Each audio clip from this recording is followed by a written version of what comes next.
Hi all, welcome to this another video tutorial. In this video we will talk about कैसे हम लोग products controller पे काम करेंगे वो हम लोग जानेंगे।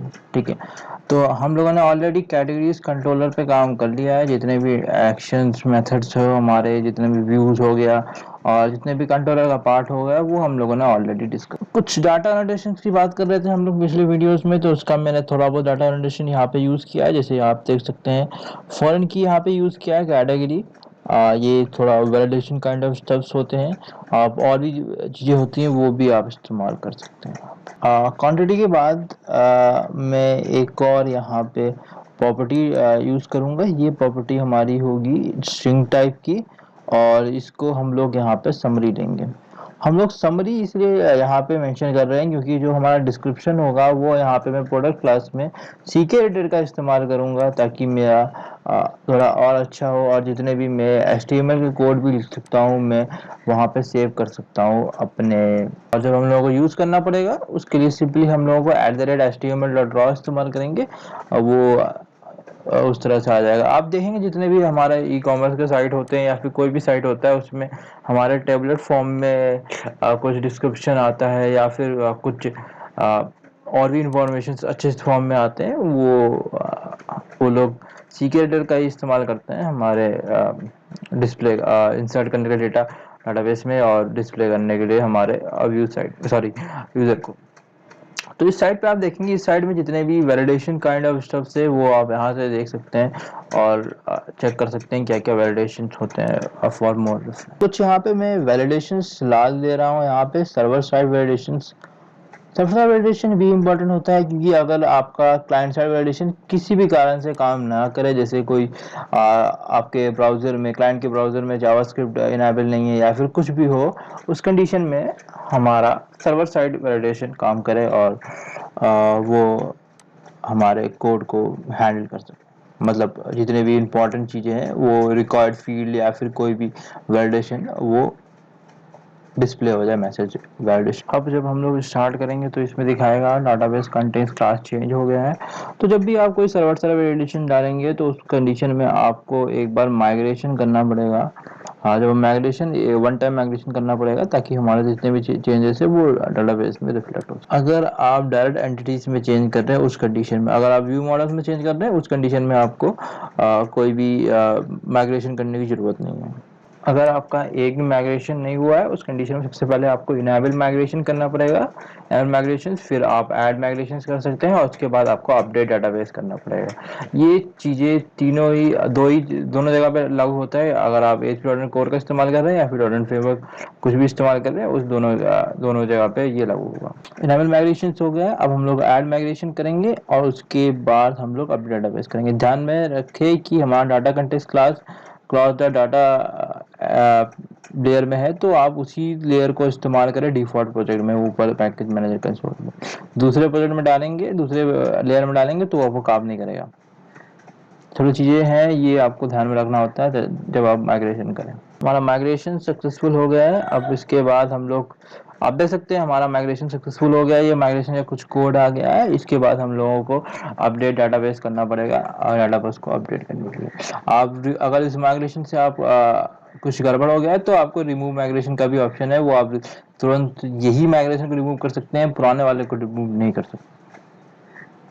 जो अभी अपडेट डाटाबेस नहीं हुआ है तो अभी आप रिमूव माइग्रेशन कमांड डाल के कर सकते हैं। अपडेट डाटाबेस कमांड का भी इस्तेमाल कर लिया है मैंने और ये अपडेट डाटाबेस अपडेट हो जाएगा और जितनी भी चीज़ें हैं वो ऑटोमेटिकली हमारे डाटाबेस में भी लिंक हो जाएगा। तो हमारे अब मैं एक बार बिल्ड करूँगा तो हमारा प्रॉपर रिजल्ट्स मिलेंगे। एक बार रोल्स वाले पेज में जाकर देखिए, रोल्स खोज के देखिए। ऑलरेडी हम लोगों ने क्रिएट किए हैं रोल्स, जितने मॉडरेटर यूजर्स ये ऑलरेडी हम लोगों ने पिछले वाले वीडियोस में क्रिएट कर चुके हैं। साथ में हम लोगों ने एक जीमेल एक आईडी भी बनाई है यहाँ पे। अब कैटेगरी पेज में जाते हैं। कैटेगरी पेज में देखिए यहाँ पे एडिट और ये सब चीज़ें हैं जो मैंने यहाँ पे मेंशन की है, ये भी आप देख सकते हैं। अब बताते हैं प्रोडक्ट्स कंट्रोलर में। प्रोडक्ट्स कंट्रोलर में अब हम लोग काम करेंगे हमारे एक्शन मेथड पे। एक मेथड क्रिएट करेंगे हमारे क्रिएट और एडिट के लिए दोनों एक ही मेथड क्रिएट करेंगे, दोनों के लिए एक ही मेथड क्रिएट करेंगे और इफ एल्स का कंडीशन का इस्तेमाल करके हम लोग उस पर काम करेंगे। सिंपली कॉपी कर लेते हैं क्रिएट मेथड को और HTTP गेट वाले को, और उसी को यूज़ करके हम लोग एक्शन मेथड क्रिएट करेंगे। मैं यहाँ पे क्रिएट वाले एक्शन मेथड को डिलीट नहीं कर रहा हूँ, मैं यहाँ पे एक नया एक्शन मेथड क्रिएट कर रहा हूँ। एक्शन मेथड इसकी टाइप होगी एक्शन रिजल्ट और वो हम यूज़ करेंगे, नाम रखेंगे एक्शन। ठीक है, यहाँ पे मैं नॉन सिंक्रोनस मेथड्स का इस्तेमाल कर रहा हूँ। आप एसिंक्रोनस मेथड्स का भी इस्तेमाल कर सकते हैं। सिंपली आपको एसिंग स्पेस टास्क, फिर उसके बाद हमारा जो लेस देन ब्रैकेट डाल के उसके अंदर एक्शन रिजल्ट को फिर क्लोज करके फिर एक्शन का इस्तेमाल करें। जब आप वो इस्तेमाल करेंगे तो आपको अवेट कीवर्ड का इस्तेमाल करना पड़ेगा। कोई भी जैसे लिस्ट का इस्तेमाल कर रहे हैं तो लिस्ट असिंग या फिर काउंट असिंग, उस कंडीशन में आपको अवेट कीवर्ड का इस्तेमाल करना है। रिटर्न व्यू किया, अभी इसका एक पोस्ट मेथड हम लोग बनाएंगे। आप चाहे तो कैटेगरी में भी यही इसी का इस्तेमाल कर सकते हैं, एक्शन का इस्तेमाल करके एक्शन बनाएंगे, उसी में आप एडिट और क्रिएट कर सकते हैं। आईडी यहाँ पे नलेबल होगी क्योंकि आईडी बाय डिफॉल्ट क्रिएट में आईडी नहीं होगी, तो उस कंडीशन में हमारा आईडी को नलेबल सेट करना पड़ेगा। एक्शन मेथड पे आते हैं अब। गेट एक्शन मेथड में ये प्रोडक्ट कंट्रोलर के गेट एक्शन मेथड में हम लोग आते हैं अब, और यहाँ पे हम लोग एक आईडी को नलेबल फील्ड डाल दिया ताकि हमारे क्रिएट जब हम लोग करेंगे कोई भी नए प्रोडक्ट को, तो उस कंडीशन में हमारा ये सस्टेन हो और ये एक्शन मेथड उस कंडीशन में भी काम करे। ठीक है, व्यू मॉडल्स के अंदर आते हैं। एक व्यू मॉडल्स फोल्डर के अंदर एक व्यू मॉडल क्रिएट करेंगे। क्रिएट और एडिट दोनों एक साथ कर सकते हैं। एक प्रोडक्ट व्यू मॉडल हम लोग क्रिएट करेंगे। यहाँ पे मैं विजुअल स्टूडियो 2019 का इस्तेमाल कर रहा हूँ। आप चाहे तो 2022 का भी इस्तेमाल कर सकते हैं, पर उस कंडीशन में 2022 में एक कुछ इश्यूज आते हैं। जैसे आप jQuery में आप व्यूज के अंदर काम कर रहे हैं तो आप कमेंट आउट करेंगे तो हो सकता है आपका कुछ एरर आए, वियर्ड टाइप का एरर आए, और तो कमेंट्स में ठीक व्यूज के अंदर नहीं डाल सकते अभी for the time being, like ठीक से काम नहीं कर रहा वो कमेंट ऊपर जो आप कमेंट करते हैं। ये 2022 भी अच्छा एडिटर है, आप चाहे तो वो भी इस्तेमाल कर सकते हैं, बस थोड़ा बहुत उसमें कमियां हैं। फ़ायदे भी हैं, कमियां भी है। फ़ायदा ये है कि आप टैब में क्लिक करेंगे तो कंट्रोलर्स में बहुत अच्छे से काम करता है, आपको सजेशन बहुत अच्छे देते हैं। 2022 का तो जो पहला वर्जन था उसमें तो बहुत अच्छे सजेशन आते थे। अभी जो करंट वर्जन है 3 वर्जन अपडेट आया, उसमें थोड़े कुछ बग्स हैं, वो भी शायद रिमूव हो जाए अगले अपडेट में। ठीक है, तो अभी यहाँ पे मैंने एक प्रोडक्ट व्यू मॉडल एक क्रिएट किया है क्लास टाइप का। अब इसके अंदर जितने भी मेरे को मेंबर्स मेंशन करने हैं वो मैं मेंशन करूँगा।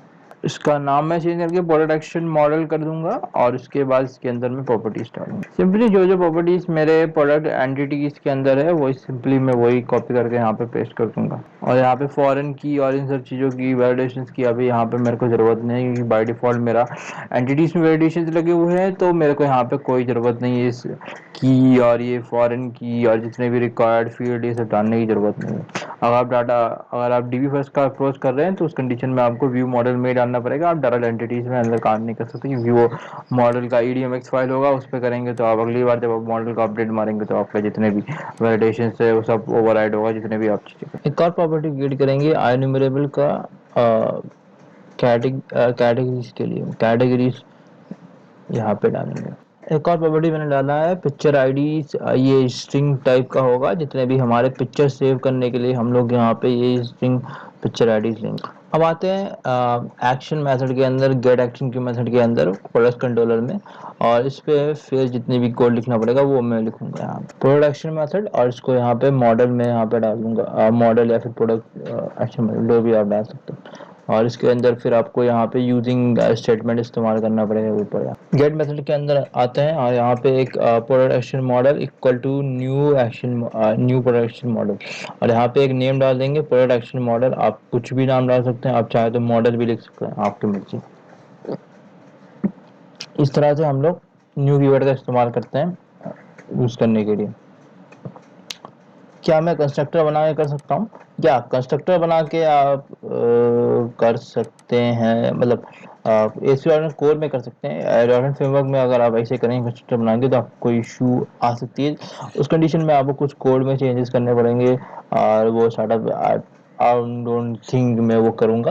मैं सिंपली न्यू कीवर्ड का इस्तेमाल करके ही करूंगा। हम जो देख सकते हैं क्रिएट में एक्शन में हम लोगों ने यहाँ पे उन्होंने सेलेक्ट लिस्ट का इस्तेमाल किया, पर हम लोगों ने सेलेक्ट लिस्ट का इस्तेमाल नहीं करूंगा। यहाँ पे मॉडल में एक प्रॉपर्टी मैंने डिक्लेयर की है, वहां से ही मैं जितने भी लिस्ट ऑफ कैटेगरीज है वो मैं लूंगा ताकि मैं पॉपुलेट कर सकूं हमारे व्यू के अंदर। अब आते हैं इसमें, मैंने गेट मेथड में पहले मैं चेक कर रहा हूँ आईडी की वैल्यू है कि नहीं। अगर आईडी की वैल्यू है, हैज वैल्यू क्यों लिख रहे हैं हम लोग कि हम लोगों ने नलेबल किया है। जब नलेबल करते हैं क्वेश्चन मार्क डाल के तो उसमें आईडी हैज वैल्यू करेंगे। आईडी अगर वैल्यू है, उसकी वैल्यू है तो हम लोग एडिट करने वाले हैं, नहीं तो फिर हम लोग क्रिएट करने वाले हैं। तो इसीलिए मैंने नलेबल वहाँ पे ऊपर मेंशन किया है पैरामीटर्स में, ताकि मैं डिस्टिंग्विश कर सकूं हमारा क्या एडिट हो रहा है या फिर क्रिएट हो रहा है। यहाँ पे डिक्लेयर करते हैं वार प्रोडक्ट को, मैं यहाँ पे डिक्लेयर कर रहा हूँ। यहाँ पे एक मैं सर्विसेज के अंदर एक नया क्लास क्रिएट कर रहा हूँ, प्रोडक्ट सर्विस, और इसको यहाँ पे मैं पब्लिक डिक्लेयर कर दूंगा। यहाँ पे जो सर्विस का इस्तेमाल किए हैं हम लोगों ने डिक्लेयर किए, वो सर्विस यहाँ पे मैं इसको डिफरेंस कर दूंगा। यहाँ पे सिंपली प्रोडक्ट सर्विस, फिर कोई प्रोडक्ट सर्विस का नाम equal to new product service. ध्यान रखें अगर आप ASP.NET कोर का इस्तेमाल कर रहे हैं उस कंडीशन में आपका ये न्यू वाला सिस्टम ना ही काम करेगा, आपको कंस्ट्रक्टर में ही डालना पड़ेगा, कंस्ट्रक्टर क्रिएट करके। वापस आ जाते हैं हमारे एक्शन मेथड के अंदर, गेट एक्शन मेथड के अंदर, और इसके बाद यहाँ पे मैं पहला एक्शन मेथड प्रोडक्ट सर्विस से मैं यहाँ पे जितनी भी आईडी फाइंड करूँगा मैं यहाँ पे उस जो हमारा व्यू से आ रहा है उसकी आईडी क्या है। अब तो यहाँ पे मैं लिखा हूँ dot gate product by ID, ठीक है। अब इसको मैं साइड में मैं क्लिक करूंगा तो यहाँ पे जनरेट मेथड का ऑप्शन आएगा यहाँ, और पैरामीटर मैंने यहाँ पे आईडी डॉट वैल्यू लिखनी पड़ेगी क्योंकि ये नलेबल मैंने डिक्लेयर किया है तो आईडी डॉट वैल्यू होगी हमारे यहाँ पे, ठीक है। ये देखिए ये हमारा सर्विस डिक्लेयर हो गया। इसके अंदर मैं सर्विसेज में काम करूंगा, इसमें मैं कोड लिखूंगा ताकि मेरा आईडी यहाँ से मैं आईडी फाइंड आउट कर पाऊँ। और ये बाय डिफॉल्ट ऑब्जेक्ट होगा, ऑब्जेक्ट नहीं करना पड़ेगा, इसको मैं डिक्लेयर करूँ। यहाँ पे मैं क्लास का नाम लिखूंगा जो मेरे को क्लास, यहाँ पे मेरा प्रोडक्ट क्लास है, और उसको मैं यहाँ पे सिंपली यूज़ करूँगा। यूज़ करने के लिए सबसे पहले मेरे को यहाँ पे क्लास डॉट एंटिटीज का इस्तेमाल करना पड़ेगा। सबसे पहले यहाँ पे रेफरेंस कर देते हैं, एप्लीकेशन डीबी कंटेक्स्ट का रेफरेंस कर देते हैं, और यहाँ पे क्लास और एंटिटीज का भी रेफरेंस कर लेते हैं। पहले क्लास डॉट डेटा, उसके बाद क्लास डॉट एंटिटीज, ठीक है। और इससे मैं इसको वैल्यू की जगह में इसको आईडी कर देता हूँ। अगर आप वैल्यू लिखेंगे तब भी कोई इशू नहीं आने वाला, क्योंकि यहाँ पे कोई वैल्यू लिखे उससे फ़र्क नहीं पड़ेगा। यहाँ पे नाम भी अलग हो सकता है, कोई इशू नहीं होगा। रिटर्न करेंगे डीबी डॉट प्रोडक्ट्स यूज़ कर रहे हैं तो प्रोडक्ट्स डॉट फाइंड आईडी। देखिए एसिंक मेथड का भी ऑप्शन है, तो आप चाहे तो एसिंक का भी इस्तेमाल कर सकते हैं। एसिंक्रोनस, मैंने बोला कि एसिंक्रोनस का भी इस्तेमाल कर सकते हैं, तो हम लोग एसिंक्रोनस का इस्तेमाल करेंगे, और मैं बाद में चेंज कर दूंगा इसको, जितने भी नॉन एसिंक मेथड से उसको एसिंक में चेंज। अब मेरे जितने भी प्रोडक्ट्स मेरे उसके फॉर्म में आ गया। अब इसको मैं प्रोडक्ट डॉट कैटेगरी होगी, इसे मैंने प्रोडक्ट डॉट कैटेगरी इस्तेमाल कर सकते हैं। और जितने भी नेम हो गया, फील्ड हो गया, आईडी हो गई, सब में यहाँ पे इसको इक्वल टू करेंगे मॉडल डॉट, हमारा जो मॉडल में हम लोग पास करेंगे क्योंकि मॉडल को हम लोग को डिस्प्ले करना है हमारे व्यू के अंदर। तो ध्यान में रखें simply model dot I D equal to product dot I D. जब हम लोग एडिट करेंगे या फिर जो पोस्ट एक्शन मेथड में होगा उस कंडीशन में हम लोग एंटिटी को दे रहे हैं डेटा, तो पहले एंटिटी का नाम आएगा उसके बाद मॉडल का नाम आएगा। ये छोटी सी चीजें आपको ध्यान में रखनी पड़ेगी। हम व्यू के अंदर मॉडल पास कर रहे हैं, व्यू मॉडल, तो मेरे व्यू मॉडल में जितने भी एंटिटी डेटा है फील्ड से उसको असाइन करना है। तो उस कंडीशन में व्यू मॉडल का पहला डेटा आएगा, उसके बाद फिर हमारे एंटिटी का नाम आएगा। जैसे एंटिटी हमारे प्रोडक्ट्स का मैंने इस्तेमाल किया, नीचे आप देख सकते हैं उसको डेटा फाइंड करने का। आपके अंडरस्टैंडिंग के लिए मैंने यहाँ पे कमेंट में डाल दिया हूँ ताकि आप समझ सकें कि व्यू मॉडल में हम लोग डाटा पास कर रहे हैं। उसको असाइन कर रहे हैं तो उसका नाम पहले आना चाहिए। इस तरह से हम लोग जितने भी फील्ड्स हैं हमारे वो सारे हम लोग यहाँ पे मेंशन कर देंगे, जितने भी नेम हो गए फील्ड, जितने भी मेरे हर फील्ड्स में मेंशन कर दूंगा। अगर वे इस पे ऑर्डिनेट कोर का इस्तेमाल कर रहे हैं तो उस कंडीशन में एक ऑटो फैक्ट का ऑप्शन होता है, तो उसमें इतने सारे चीज़ें एक साथ लिखने की ज़रूरत नहीं है। एक सिंपली कुछ कोड्स होते हैं, उसका इस्तेमाल करके आप आसानी से कर सकते हैं। ये वो उस जगह पे बहुत हेल्पफुल है जहाँ पे बहुत सारे फील्ड्स हैं हमारे जितने, अगर हमारे पास बहुत सारे फील्ड्स है उस कंडीशन में बहुत सारे हेल्पफुल हो, बहुत ज़्यादा हेल्पफुल होगा। अगर हमारे एंटिटी में बहुत ज़्यादा फील्ड्स हैं, मतलब it can be like we can have like around 10 to 20 fields भी हो सकते हैं, अमाउंट 20 to 30 फील्ड्स भी हो सकते हैं एक टेबल में, यू डोंट। हाँ, तो ये सारे जितने भी फील्ड्स है वहाँ पे मैंने यहाँ पे मेंशन कर ली, मैंने यहाँ से मेंशन कर लिए जितने भी फील्ड में हम लोग को ज़रूरत है। आप चाहें तो कुछ और फील्ड्स भी अगर आप चाहें, जैसे एक्टिव फील्ड अगर आपको मेंशन करना है तो आपको एंटिटीज़ के अंदर एक्टिव फील्ड डालना पड़ेगा, और कुछ अगर और भी कोई फील्ड हो आपको लगता है कि यहाँ पे ज़रूरत है तो आप वहाँ पे मेंशन कर सकते हैं। I don't think any other fields are required, so मैं यहाँ पे मेरा जो आई डॉट हैज़ वैल्यू का कंप्लीट हो गया है, तो उसको मैं बाकी जितने भी मैंने यहाँ पे लिखा हुआ वो मैं डिलीट कर। यहाँ पे प्रोडक्ट पिक्चर्स, जितने प्रोडक्ट पिक्चर्स है उसको फाइंड करने के लिए एक और सर्विस हम लोग एक मेथड क्रिएट करेंगे हम लोग सर्विसेज के अंदर, get pictures by product ID. इसमें भी मैं कुछ पैरामीटर्स पास कर, अभी मैंने प्रोडक्ट डॉट आईडी पास किया है, जितने भी आईडी, और फिर इसको यहाँ पे कंट्रोल डॉट कर सकते हैं, या फिर वहाँ पे साइड पे क्लिक कर सकते हैं, और यहाँ पे ये मैं क्लिक करूँगा तो ये मेरा सर्विस क्रिएट हो जाएगा। अब बाकी चीज़ें मेरे को ज़रूरत नहीं है, तो I will just remove that. Formatting की ज़रूरत है, थोड़ा formatting, yeah, formatting is needed. Let me click and